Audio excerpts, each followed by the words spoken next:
Orar, ¿qué les parece la idea?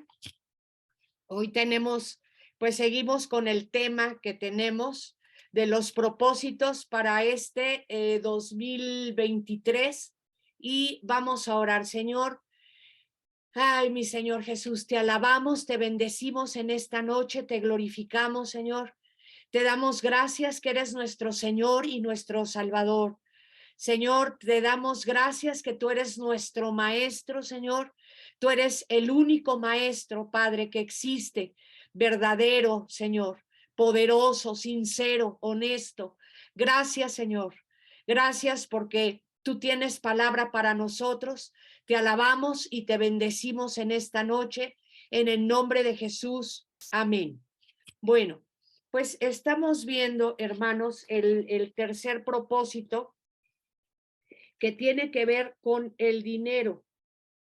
Y estábamos viendo el problemilla que tenemos, o sea, el hermano que escribe estos propósitos, que es el hermano Platt, habíamos platicado que él vive en Estados Unidos.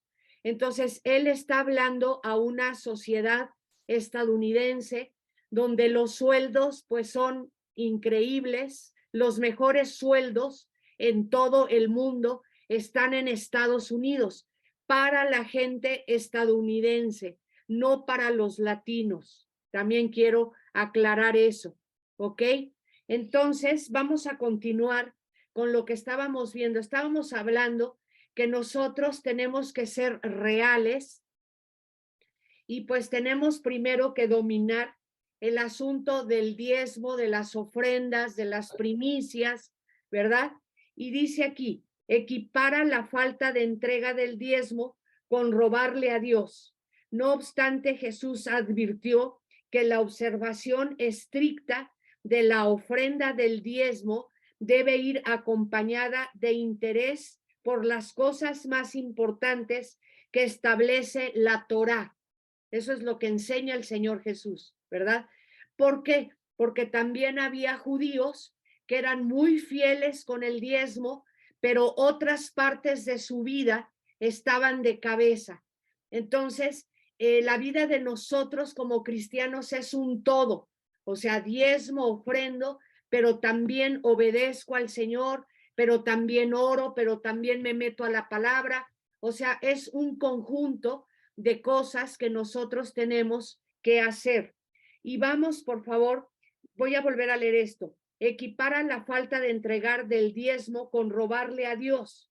No obstante, Jesús advirtió que la observación estricta de la ofrenda del diezmo debe ir acompañada de interés por las cosas más importantes que establece la Torá, puntualmente por un estilo de vida misericordioso y justo. ¿Ok? Entonces es todo. Mi actitud, mi carácter debe ser misericordioso y justo. Y vamos a ver Mateo 23:23. Hay de vosotros, escribas y fariseos hipócritas, porque diezmáis la menta y el eneldo y el comino, y dejáis lo más importante de la ley, la justicia, la misericordia y la fe. Esto era necesario hacer, o sea, el ser justos, el ser misericordiosos y personas de fe. Esto era necesario hacer sin dejar hacer aquello. ¿Qué es aquello? Diezmar y ofrendar. ¿Ok? Entonces, el mismo Señor en el Nuevo Testamento nos dice que es un conjunto de varias cosas. Lucas 11:42, por favor. Lucas 11:42. Mas hay de vosotros, fariseos, que diezmáis la menta y la ruda y toda la hortaliza, y pasáis por alto la justicia y el amor de Dios. Esto os será necesario hacer sin dejar aquello. ¿Ok? Esta es nueva traducción viviente. Sin dejar aquello, o sea, si no dejes de diezmar, te está diciendo el Señor. Levítico 27:30. Y el diezmo de la tierra, así de la simiente de la tierra, como el fruto de los árboles de Jehová, es cosa dedicada a Jehová. Qué lindo.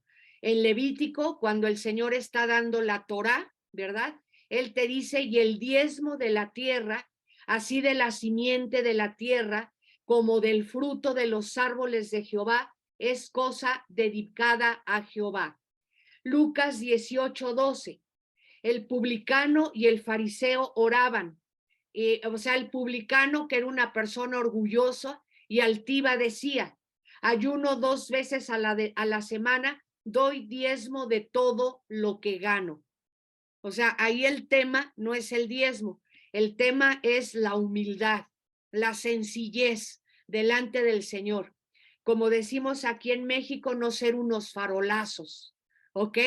Bueno, en Hebreos 7, del 1 al 9, vemos que en el Nuevo Testamento se habla de Melquisedec y Abraham. Sí, nos da tiempo, al final lo leemos porque está un poco largo, nada más apúntalo. Hebreos en el Nuevo Testamento es un libro que está en el Nuevo Testamento 7, del 1 al 9, te vuelve a hablar el autor de Hebreos. Bueno, el autor de Hebreos es el Señor, pero el que escribió, inspirado por el Espíritu de Dios, el libro de Hebreos, ¿verdad? Te habla de Melquisedec y de Abraham, ¿ok? Jesucristo es Melquisedec, rey de Salem, un sacerdocio excelente. Él es el rey de paz, no de la tribu de Leví, donde era Aarón, sino de la tribu de Judá, de donde era el Señor Jesucristo. Nosotros venimos de un sacerdocio espiritual, santo. Primera de Pedro te dice que tú y yo somos sumos sacerdotes ahora, pero no es según el orden de Aarón y sus hijos, no es según el orden de la familia de Coat en la tribu de Leví, sino es según el orden de Melquisedec. Es un sacerdocio espiritual, un sacerdocio que viene del cielo, ¿ok? Basado en mejores promesas. Yo muchas veces reflexiono lo siguiente, y es esto. Si el Antiguo Testamento, si los del Antiguo Testamento que ofrecían ovejas, corderos, becerros, ¿verdad?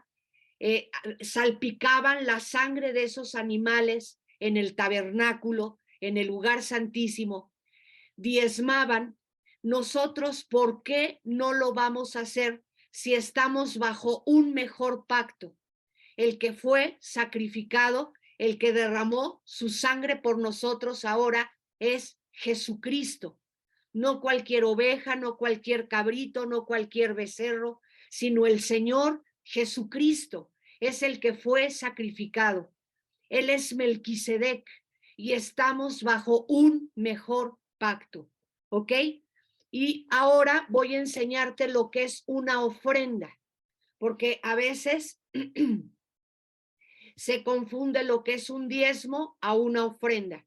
Entonces, el diezmo es obligatorio. Escucha, por favor. La ofrenda es si nace de tu corazón.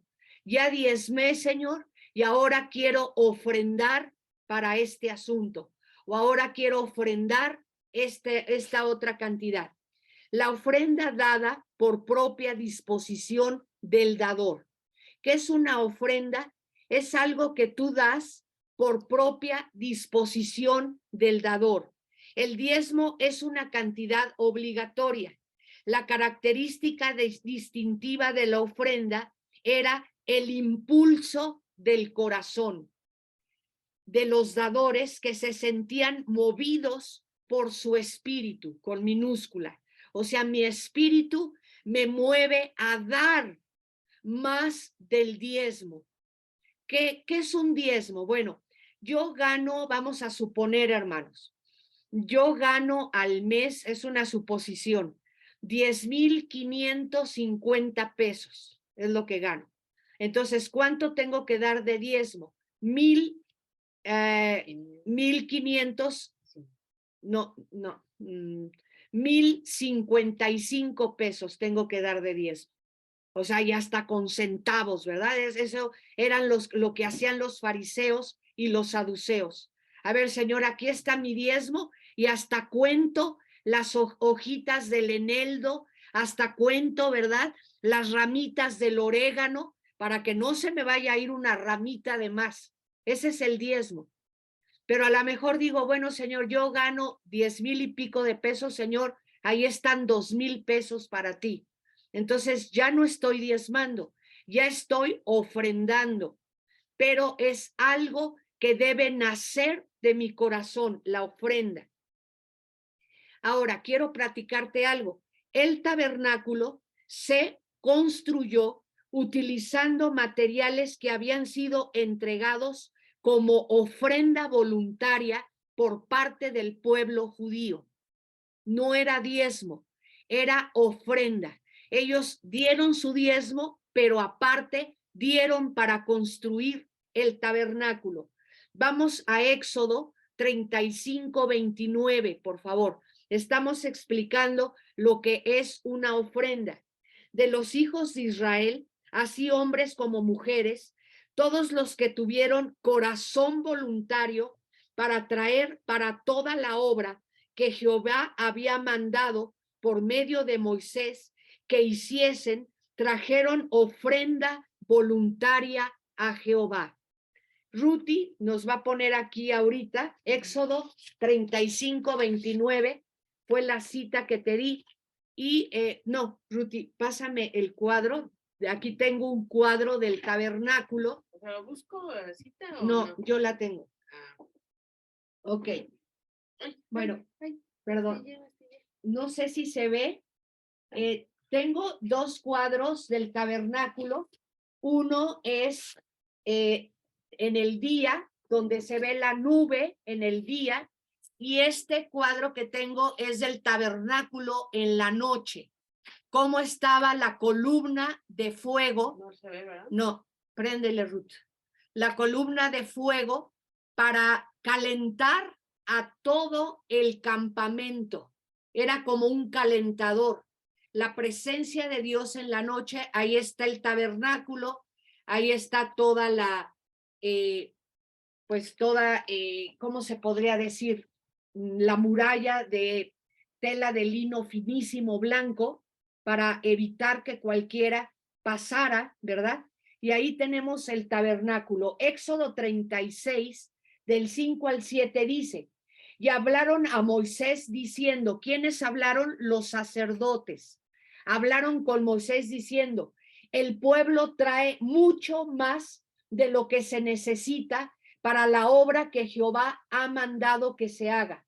Entonces Moisés mandó pregonar por el campamento diciendo, ningún hombre ni mujer haga más por la ofrenda del santuario. Así se le impidió al pueblo ofrecer más, pues tenían material abundante para hacer toda la obra y sobraba. ¿Ok?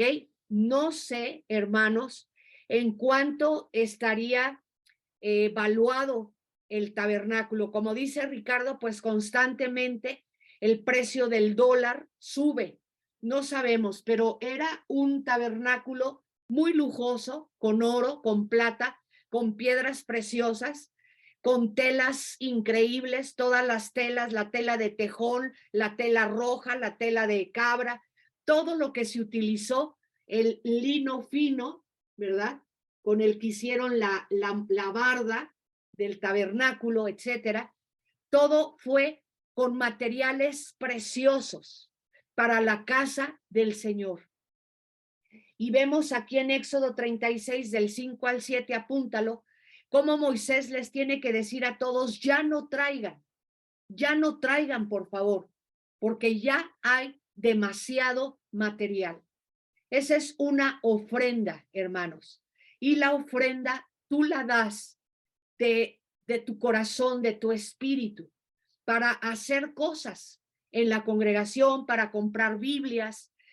Algo que se me olvidó decirte y te lo quiero decir, ¿por qué no hicimos una cena de Navidad para los niños ucranianos que estaban en la Vicente Guerrero se fueron. Los niños se fueron en mayo.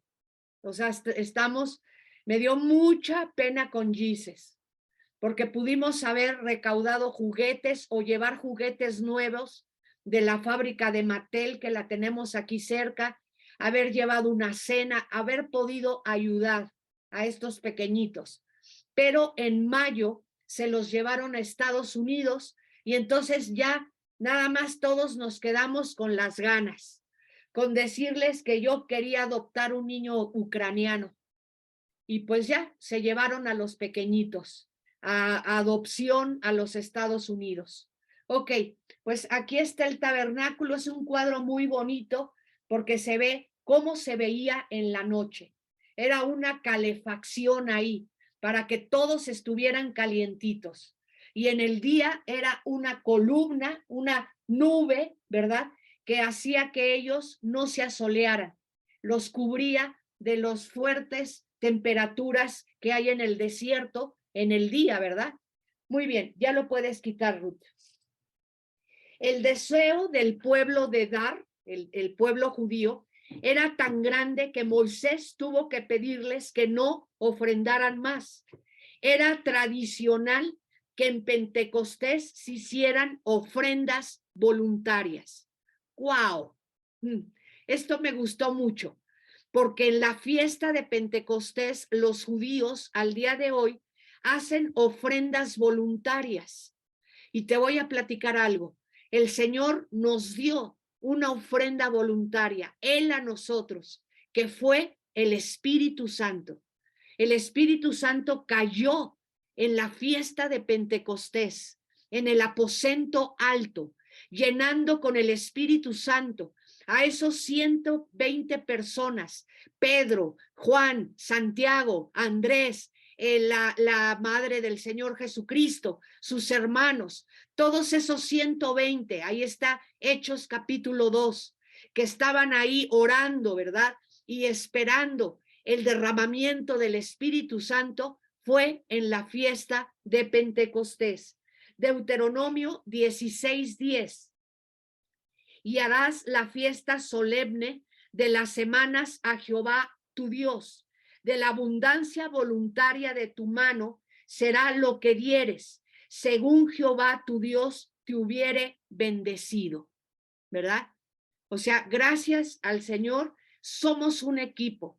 Tampoco no quiero que te saques de onda, ¿verdad?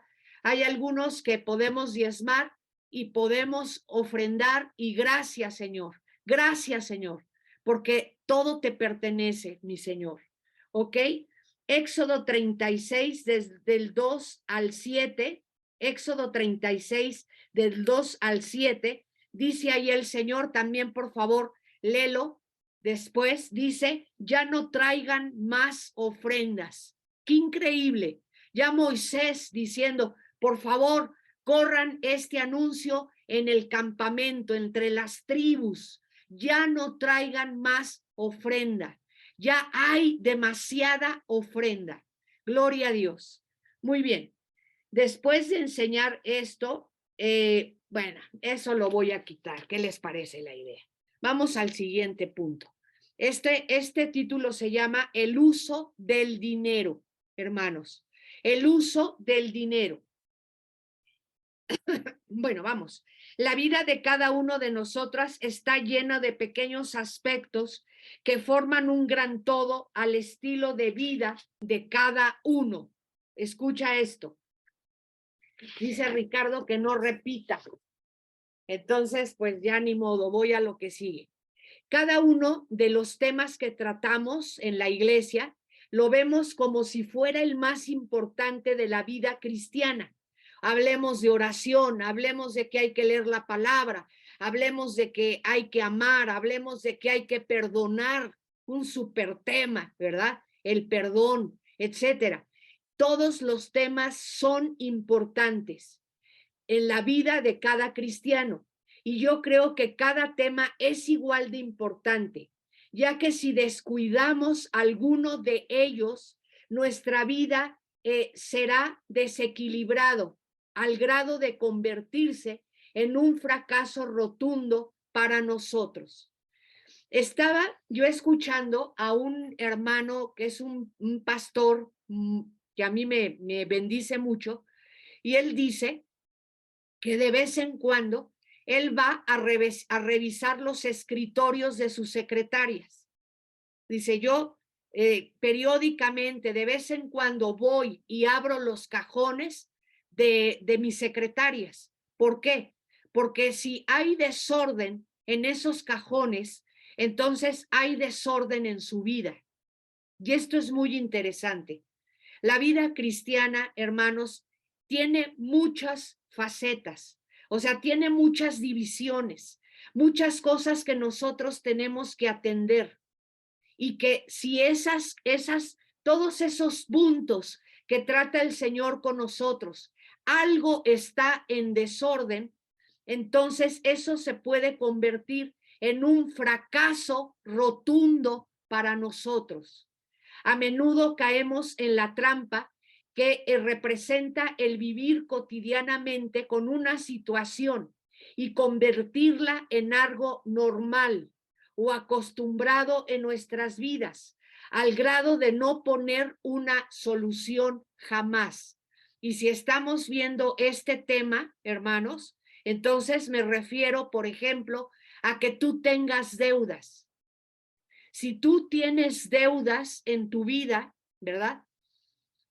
Nosotros, gracias a la misericordia de Dios, porque tenemos un esposo, yo tengo un esposo muy organizado, muy disciplinado. Por ejemplo, a nosotros jamás nos llaman, oiga, no ha pagado, oiga, ya se le venció el teléfono, está a punto de vencerse la luz. Nunca hemos tenido ese problema aquí en la casa. ¿Por qué? Porque eso te conduce a mucho estrés. Entonces, hermanos, nosotros tenemos que tener todo equilibrado. Esa área que se llama finanzas, que se llama economía, tenemos que tener orden, como en nuestros escritorios, como en nuestros cajones de nuestra ropa interior. ¿Cómo está ahí? El tema del dinero y lo que representa para cada uno de nosotros en estos tiempos. ¿Ok? Dice, a menudo caemos en la trampa que representa el vivir cotidianamente con una situación y convertirla en algo normal, acostumbrado en nuestras vidas, al grado de no poner una solución jamás. El acostumbrarnos a una generalizada situación nos lleva poco a poco a ignorarla sin hacer algo al respecto, llevándonos a cometer una serie de errores que se han convertido en clásicos. Si hay algo difícil de manejar, es precisamente el dinero. Si hay algo difícil de manejar, hermanos, es el dinero, es la economía. La falta de disciplina es la causa principal que origina problemas con el dinero, y tal vez deberíamos de considerar algunos conceptos que practicamos. Estaba yo escuchando que nosotros no sabemos la cantidad de calmantes que están vendiendo las farmacéuticas. El Valium y todos los medicamentos Prozac y todos los medicamentos que te puedas imaginar, porque la gente actualmente en México y en Estados Unidos y en todas las partes del mundo, lo que tiene que ver con su economía, con el dinero, está provocando mucho estrés. Las farmacéuticas están haciendo millonarias porque ahora es el pastillazo para poderme tranquilizar. Entonces, lo que te estoy diciendo tiene que ser muy delicado para nosotros. La mayoría de nosotros nos hemos acostumbrado a comprar lo que sabemos que no es realmente necesario. Escucha, es útil, sí, lo que compramos y compramos es útil porque para eso lo fabrican, para cosas, ¿verdad? Pero no es muchísimas veces necesario.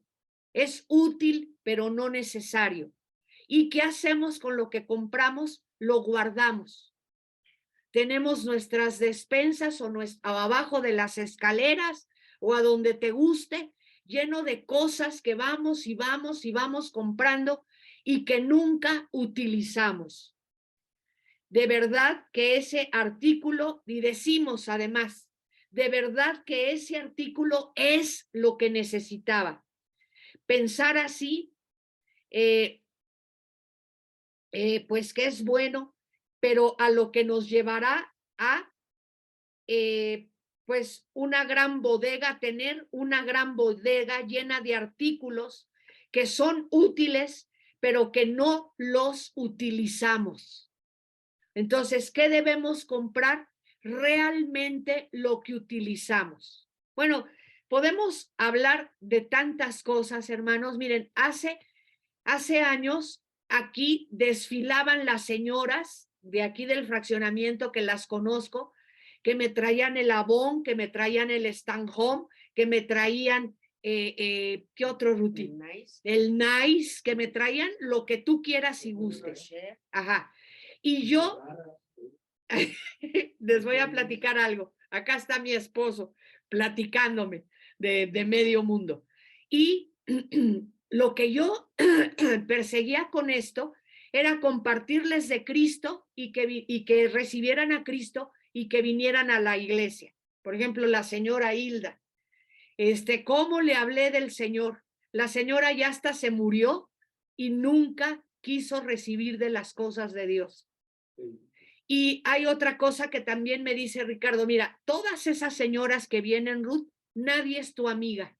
Vienen porque te venden, vienen porque les compras, pero realmente no son tus amigas. Deja de comprarles y si ellas vienen a buscarte, a platicar contigo, entonces son tus amigas. ¿Y qué creen? No han vuelto a venir. Entonces, todo ese tipo de engaños, hermanos, nos llevan a que haya un desorden económico, cosas que no necesitamos. Yo tenía dos amiguitas que las llevé a la iglesia, Margarita y Margarita Junior. No sé si se acuerdan de ellas. Ellas me vendían Stanhome. Y ahora que yo estuve enferma, que ya no las atendía, sino que Ricardo salía a abrirles, ¿verdad? Me dice amén, hermano. Me dice Ricardo. Hasta la fecha ellas ya tienen mucho que dejaron de venir porque ni fueron a la iglesia, acuérdense, que nada más fueron una o dos reuniones y no se volvieron a aparecer. Todavía sigo usando los productos que me vendieron. Aquí en un closet tenía lleno de cremas y lleno de productos para el piso y productos para el baño. Todavía los sigo usando después de que ya no han venido, ya no les he comprado, terminándome todo lo que me vendían. O sea, qué vergüenza, hermanos. Hola, amigos. O sea, estamos hablando realmente de cosas reales, de lo que pasa. El no ahorrar, vamos a ver, déjenme ver dónde me quedé. O sea, decimos que son cosas útiles, pero la pregunta es, ¿realmente lo necesitas? ¿Realmente lo que estás comprando es así tan necesario? El no ahorrar es otra mala costumbre con respecto al dinero. La mayoría de las personas dicen, si con trabajos me alcanza para vivir, mucho menos me alcanzará para ahorrar, decimos, ¿verdad? Técnicamente esta afirmación es cierta, pero si hacemos un recuento de esos pequeños gastos que hacemos prácticamente sin darnos cuenta, veremos que son cantidades sorprendentes que bien podrían haber sido guardadas en un fondo de ahorro para la familia. Nunca sabes cuándo te va a dar un dolor a medianoche que tengas que salir pues de urgencia, ¿verdad? Ya nos ha pasado a nosotros y tenemos que tener algo ahorrado, algo, vele metiendo ahí al cochinito para esos imprevistos. Vamos a hablar de otra cosa bomba, Tarjetas de crédito, otro error que ha sido provocado por la gran habilidad de las personas que diseñan los modernos planes de compraventa y que llegan hasta nuestras manos con la gran oportunidad de la vida. Miren, les voy a platicar algo. Muy seguido me hablan a mí. Yo soy Ruth Conchita. Y a Ruth Conchita deberían de ver cómo me hablan de Bancomer, de BHBC, del banco del que tú quieras, que si no quiero una tarjeta de crédito. Y yo digo, ¿y cómo saben de mí? No sé cómo saben. Yo creo que yo estaba muy desaparecida, pero no es cierto, no sé. ¿Por qué te digo cómo saben de mí? Porque no tengo tarjetas de crédito, porque no tengo una cuenta bancaria, no lo tengo, hermanos. Pues, ¿cómo insisten en expedirme mi gran tarjeta de crédito? Claro que les decimos que no, ¿verdad? Dice que, bueno, vamos a seguir. Llega a nuestras manos como la gran oportunidad de la vida. Desde luego me refiero a gastar el dinero antes de tenerlo. ¿Qué es una tarjeta de crédito? Gastarte el dinero o gastarte en comprar algo que no lo tienes. Ese es el problema. Desde luego me refiero a gastar el dinero antes de tenerlo. Vaya que esta es una verdadera epidemia mundial en la que desgraciadamente los cristianos hemos sido envueltos también con facilidad en obtener las cosas. Es definitivo que el meterse en deudas te convierte, es definitivo que el meterse en deudas se convierte en esclavitud para quien las tiene. Si tú eres una persona que tienes deudas, vamos a decirte algo. Tú ya tenías esas deudas antes de conocer a Cristo. Viniste a Cristo con esas deudas. Bueno, vamos a Primera de Corintios 7, 21 y 22. Primera de Corintios 7, 21 y 22. ¿Eres un esclavo? No dejes que eso te preocupe. Sin embargo, si tienes la oportunidad de ser libre, aprovéchala. ¿Qué te dice el Señor? Evidentemente, cuando Pablo escribió esta carta, había esclavos de verdad. Los judíos tenían esclavos, los corintios tenían esclavos, o esos esclavos se convirtieron a Cristo. Y el Señor les dice, si puedes, libérate. Libérate porque Jesús pagó para que tú seas libre. Y nosotros también tenemos que tomar esto para nosotros. ¿Eres un esclavo de las tarjetas de crédito? ¿Eres un esclavo de las deudas? Bueno, dice el Señor, no dejes que esto te preocupe. Sin embargo, si tienes la oportunidad de ser libre, aprovecha. Y recuerda, si eres un esclavo cuando el Señor te llamó, ahora eres libre en el Señor. Y si eres libre cuando el Señor te llamó, sé un esclavo de Cristo, no de las deudas, ¿verdad? No de que te estén hablando todo el tiempo, oiga, no ha pagado, oiga, ya se le venció el pago, oiga, ¿qué pasó con el recibo de la luz? O sea, eso te estresa, eso te hace que tú vivas en un infierno y eso no es de Dios, ¿ok? Muchas personas preguntan, ¿cómo puedo invertir mejor mi dinero? Este es otro punto. La gente pregunta, ¿cómo puedo invertir mi dinero mejor? ¿Verdad? Bolsa de valores, dólares, centenarios, CETES, o sea, ¿a qué le tengo que entrar para que mi dinero se multiplique? Como cristianos te voy a dar el tip. La mejor inversión que puedas hacer es invertir en el reino de los cielos. ¿Cuál es la mejor inversión a la que tú te puedes meter? Meterte a invertir en el reino de los cielos. Escucha esto, por favor. El 65% de las parábolas del Señor en el Nuevo Testamento tienen que ver con el dinero, porque a lo mejor tú sientes, oye, la pastora Ruth todo el tiempo está hablando del dinero. Pues bueno, el 65% de las parábolas del Señor en los evangelios hablan del dinero, en cómo usar la economía. La mayor inversión que tú puedes hacer es el reino de los cielos. Así como el pueblo judío llevó esa ofrenda maravillosa con los sumos sacerdotes para construir el tabernáculo. Ahorra lo que el Señor te diga que ahorres. Escucha, no ahorres por inseguridad, no ahorres por temor, no ahorres por avaricia. Señor, tú sabes que yo gano esto. De esto que tengo, ¿cuánto debo ahorrar, Señor? ¿Cuánto puedo ahorrar, Señor? Pregúntaselo a Él. Mateo 6, 19 y 20. Dice, no almacenes tesoros aquí en la tierra, donde las palillos se los comen y el óxido los destruye, y donde los ladrones entran y roban.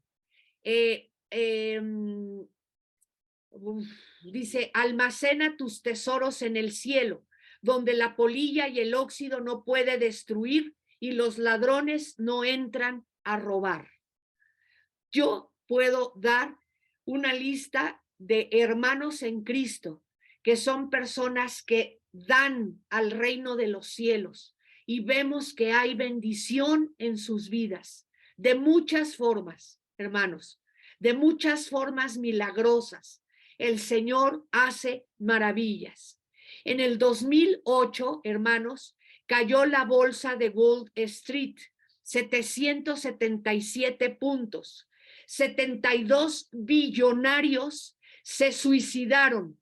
¿Qué es un billonario? Es el que tiene más de 1,000 millones de dólares. Tenían invertidos sus billones en acciones. Un día eran multimillonarios y otro día no tenían nada. Las acciones de un día a otro caen y te quedas sin nada.